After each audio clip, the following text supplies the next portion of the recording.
Silai Johan Alan Patum Ami Leru to the Jun Patian Nibalai Adoshi Shanza Apapanga Chudeka Apek Tuza Ama Azumi Potan Tilai Zungalana and Yai. Creating with a Lamba Versalai, John Bukuma, the Patian in Little the wrong Apang to Uganda, a map the Zungo was a kingdom from Cornell with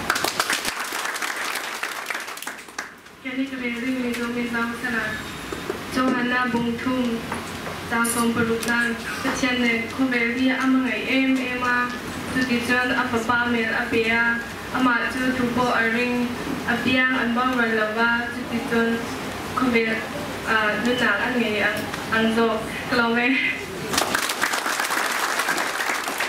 Kini kebiri mizong medupi oleh nasilah, Johan Abu Tom Aziz.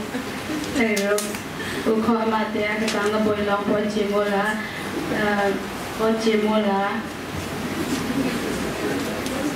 uko amate ang kanga boy pochimola dong yang hinga kita ina ham petien long dik lai lung na tangki dong at pakat akadung te ate. Terima kasih di tu foto ini selai.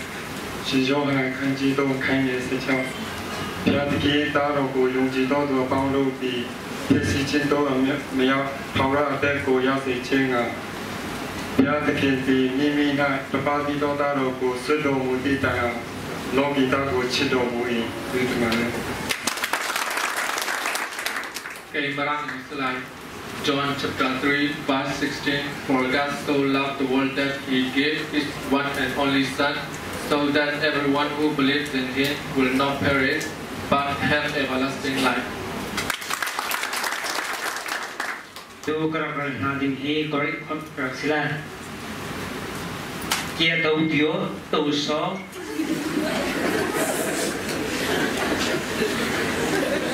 Akpau saya hoi kosmos, pau dose ton, monogene tahu, ose hoi pios.